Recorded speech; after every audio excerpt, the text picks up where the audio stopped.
Hey everyone, and welcome to another deep dive. Today we're going to be looking at something that might make you rethink how you see your calendar Hmm. and, that feeling like you always got to be productive. Okay. We're diving into Celeste Headlee's book, Do Nothing. Hmm. It's this fascinating look at like the history and impact of, our obsession with being efficient and then all the potential benefits of like reclaiming leisure. Right. It's pretty wild. It's really captivating how Headley shows us that this whole modern pursuit of efficiency, it's not just some passing trend, Yeah. It's like this deep cultural thing that goes way back in time. Absolutely. And it's amazing to see how our views on leisure completely flipped. Like in the 19th century, having free time meant you were successful. Yeah. Like you had made it so different from today, where being busy is like a badge of honor. Yeah, totally. Headley even calls it the cult of efficiency to explain how we got here. Okay. And she traces it back to some unexpected places. It's really intriguing how she connects religious doctrine to economic policies. Hmm. Like figures like Martin Luther, who saw hard work as a sign of faith. They kind of laid the groundwork for valuing labor above all else. Hmm. And then the Industrial Revolution came along, and with it, hourly wages. So now time equals money, literally. Right. And that just solidified the whole work over leisure thing. It's mind-blowing how these historical shifts Yeah. still make us anxious about Mm, wasting time, even now. It's like if we're not constantly producing something, we're losing out. exactly. And then you add in the whole American dream narrative, which Headley really scrutinizes. Yeah. Like, is this idea of the self-made person, someone who succeeds purely through effort? Is it even real, or is it just a myth that hides inequality? That's a powerful thought. It makes you wonder if success is really possible for everyone, no matter their background, or if the system is rigged from the start. Right. Headley uses personal stories to show these ideas, like the one about her great-grandmother, Carrie Still Shepperson. Oh, yeah. She was incredible. A teacher, librarian, playwright, all while seemingly having a relaxed pace of life. Like, whoa, how did you do it all? Makes you wonder if our constant striving for efficiency is holding us back in a way. Hmm. You know? It does. Headley talks about riding on a train where she deliberately disconnected from the internet and she got so much more done. It's Yeah, like a light bulb moment. I get that. Maybe being constantly connected isn't always a good thing. That brings up technology's role. It's easy to blame it for our always-on mentality, but Headley has a more nuanced take. Right. She says technology is a tool. It can help or hinder us depending on how we use it. That makes sense. I found that setting boundaries with tech, like specific times for email and social media, has helped me focus so much better. It's about being intentional instead of letting technology control us. Totally. And that leads us to a big question. What's the cost of all this productivity? Headley explores the downsides, and it's kind of alarming. Yeah, like stress, burnout, loneliness, even less empathy. It's a lot. That's a lot to think about.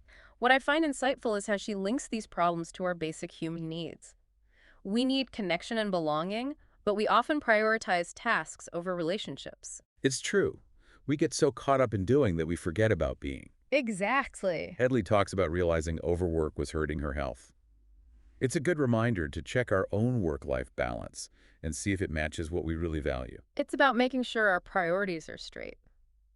Yeah, and maybe reclaiming leisure isn't just about having fun, but about protecting our well-being. I think so. It's like a necessary act of self-care. Headley gives some practical advice on shifting how we view time and busyness, Like what? tracking our time to actually see where it goes. I tried it, and it was eye-opening. I bet. You really see how much time goes to things that don't matter that much.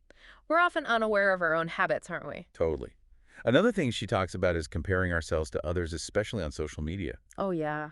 That's a big one. It makes us feel inadequate and pressured to do more, achieve more, be more. It's usually not even a realistic comparison. Social media is like a highlight reel, right? Exactly. Yeah. So letting go of those comparisons is key to getting back our time and energy. It's about focusing on our own path. And then there's perfectionism. Headley says it can paralyze us. We're so afraid of making mistakes that we don't even start. I feel that. She says done is better than perfect. And I think that's so liberating. It takes the pressure off. It really does. And this might sound counterintuitive, but she says working less can actually make us more productive. Really? She argues that downtime and rest are crucial for being our best when we are working. That makes sense. We can't be on all the time. Exactly. She suggests short bursts of focused work, followed by breaks. It's called the Pomodoro technique. I've heard of that. It's been pretty effective for me. keeps me from burning out. Our brains need those breaks to recharge. Absolutely. Yeah. And something else Headley talks about that I think is really important is social connection. Right. We're social creatures by nature. She makes the case that belonging is a basic human need. Like we need it for our emotional and physical health. And what happens when we don't have it? She says social isolation is linked to stress, anxiety, even heart disease.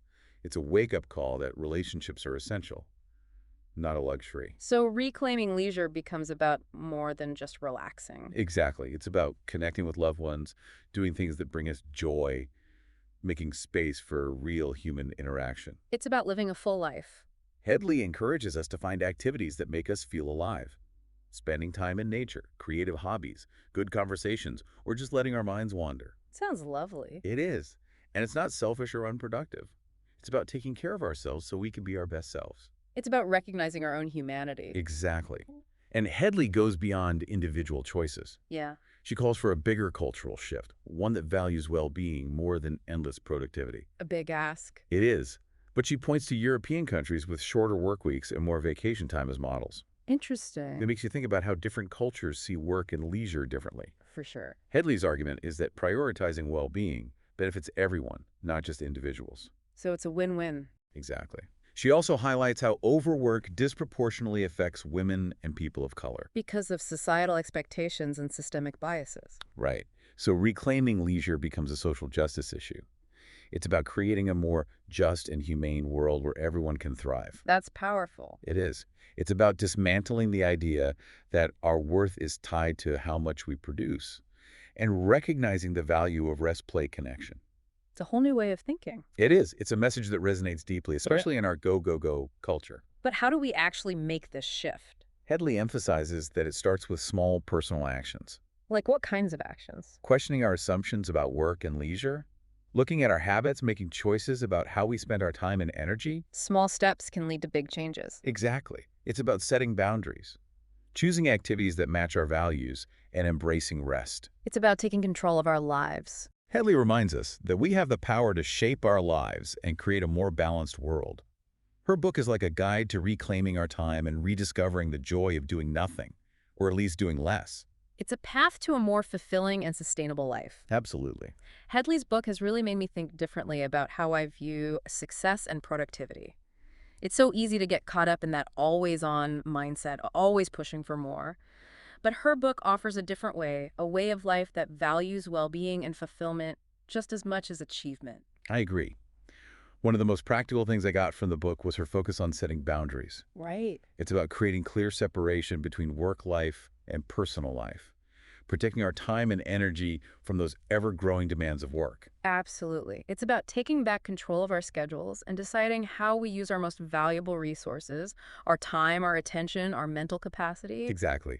And she gives so many good strategies for actually setting those boundaries. Yeah. Like what would... Like setting specific work hours, turning off notifications, outside of those hours, having separate spaces for work and for relaxing. That makes sense. I've started doing those things, and I've noticed a big difference in my focus and my overall stress levels.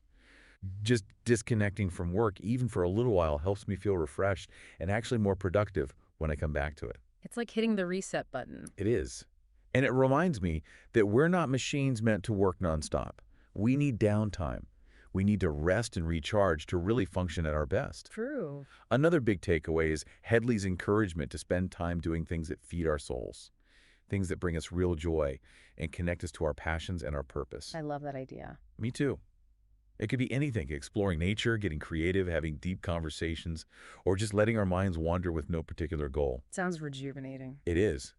And it's not frivolous or a waste of time.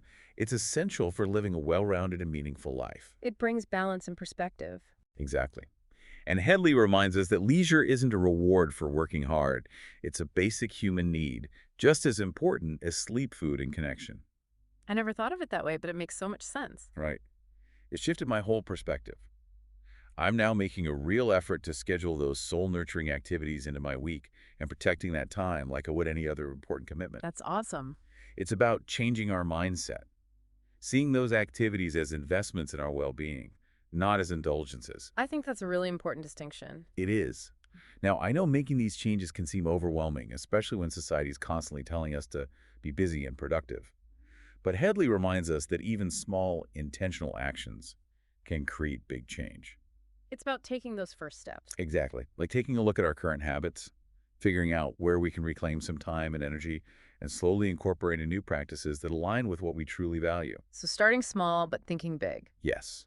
It's about making conscious choices every day to prioritize our well-being, to set boundaries, and to do things that nourish our minds, bodies, and spirits. It's about taking ownership of our lives. Exactly. Yeah. And Headley's book gives us a framework for building a life that embraces both achievement and well-being, a life that combines productivity with leisure purpose with joy. It's so interesting how she brings it all together. It really gets you thinking about what a fulfilling life actually looks like. Yeah, it's not just about checking things off a to-do list. No, it's about so much more than that. Right. And she gives some really concrete advice, too. It's not just all theoretical. One of the things that really struck me was her emphasis on identifying those activities that make you feel truly alive, the things that bring joy and a sense of purpose beyond just work. Right, those things that light you up. Exactly. It could be anything. Spending time in nature, creative pursuits, engaging conversations, or just letting your mind wander aimlessly. It's about finding those things that nourish your soul. I love that phrase, nourish your soul. It's so true. Those activities aren't distractions. They're essential for a well-rounded and meaningful life. They give us balance, perspective, and fulfillment.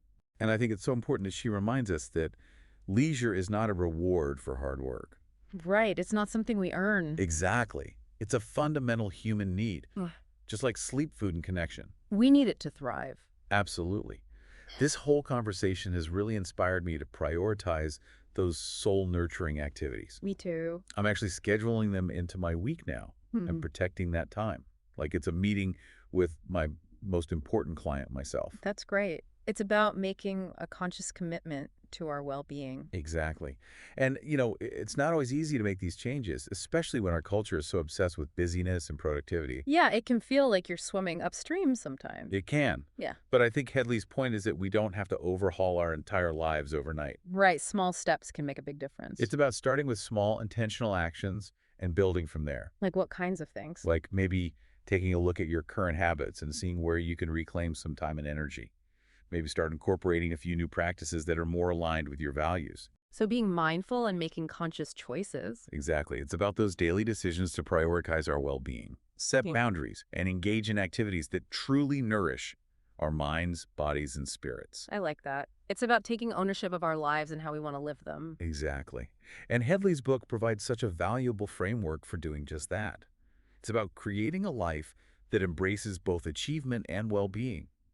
A life that integrates productivity with leisure purpose, with joy.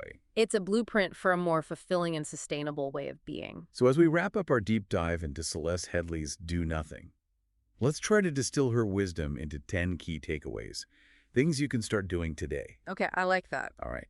Number 1, challenge the idea that your worth is solely determined by your productivity. So much, yes. Number 2, redefine success on your own terms. Include well-being and fulfillment as essential parts of that definition. Love it.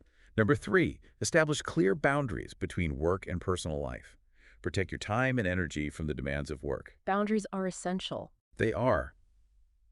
Number 4, invest in activities that nourish your soul. Those things that bring you joy, connection, and purpose beyond your job. So important. Number 5, embrace imperfection. Let go of the need for constant optimization. And remember that done is often better than perfect. That one's tough, but so freeing. I agree. Number 6, prioritize rest and rejuvenation. They're not luxuries. They're essential for productivity. Downtime actually enhances focus and creativity. I'm starting to believe that more and more. Me too. Number 7, nurture your social connections. Belonging and human interaction are crucial for both our physical and emotional health. Can't argue with that. Number 8, question the glorification of busyness. It often leads to burnout and diminished returns. Busyness is not a badge of honor. It's not. Number 9, advocate for a more balanced and humane work culture, one that values well-being just as much as productivity. A worthy goal. It is. And finally, number 10, remember that change starts with small steps. Make conscious choices every day to reclaim your time. Cultivate presence and focus on the things that truly matter. It's a journey, not a destination. Beautifully said. By incorporating these takeaways into our lives, we can start to shift our relationship with time, productivity, and leisure, and ultimately create a more fulfilling and sustainable way of being. I'm ready to start. So am I. Thank you so much for joining us on this deep dive into Do Nothing. We hope it's inspired you to reclaim your time, rediscover the joy of doing less, and create a life that truly reflects your values. Until next time, keep questioning, keep learning, and keep diving deep.